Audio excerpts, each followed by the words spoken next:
What's up everybody, welcome to your 13th C++ tutorial. In this tutorial I'm going to be teaching you guys how to do a while loop.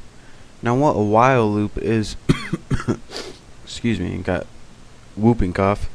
What a while loop is pretty much a for loop without all the beginning variables in it. It pretty much is a naked for loop. It pretty much just has the test condition in the body. So the first thing that we're going to want to do is declare a variable. Just make it a basic integer variable and set it equal to whatever you like. I'm going to set mine equal to 1. And the next thing you want to do after you declare the variable is start actually making the loop. Now unlike for, the syntax for this is while. And what this is pretty much going to do is you're going to have a test condition in the parentheses, and it's going to be something like when x is less or equal to 10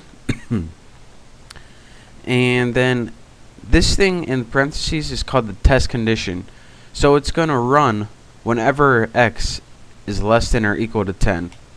So now that you told it when to run, you gotta tell it what to do. So it says, alright, when x is less than or equal to 1, add your semicolons. What do we want you to do? We can make you do anything we want. So let's make you output on the screen. There we go. See out. That's right. Hey there, Bessie. So we want you to output hey there, Bessie, and then let's just end the line. And now, unlike the for loop, you don't automatically increment up here. So right now we have, alright, integer x is equal to 1. And if we just keep running this and running this, it's going to be equal to 1 the whole time, and it's always going to be less than or equal to 10. So this is going to be an infinite loop, and it's going to keep running and running. So since we don't want that, we want to change x. So we say, alright, after you're done running this, we want you to make x equal to x plus 1. And what this is going to do is allow you to increment x by 1 each time, so it doesn't just keep running and running. And I'll show you guys what this does later. But again, to recap, you have your syntax for your while loop. This is called your test condition right here, and this in the semicolons, this is called the body. The body is pretty much the instructions for your loop, or what you want it to do. So enough talk, let's see this baby in action. Execute, compile, and run. Hopefully I don't got any errors.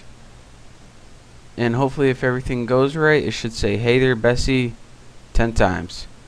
So again, it says hey there, Bessie, yada yada yada. And again, like the for loop, I'll show you guys by plugging x in the variable instead of a string when you execute, compile, and run.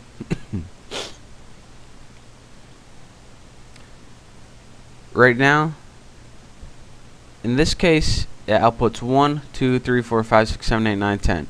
And this, again, is because we changed the variable and incremented it by 1 each time, instead of just keeping it 1. So, the difference between while loop and a for loop is pretty much that it's pretty much just stripped of all this at the beginning, and you increment it in your body instead of your test condition. So that is the difference between a while loop and a for loop. And another thing I wanted to note, if this is false at the beginning, for example, if your variable was 11, then anything in the body isn't even going to run at all. So in order to this to run at all, this test condition needs to be true. If it's false, your body isn't going to run at all. But I'm sure you guys could figure that out. So those are pretty much the syntax and the basics to a while loop. I hope you learned something. Study this, practice making a while loop, and once you did, you can move on to my next tutorial. So thanks for watching. Bye.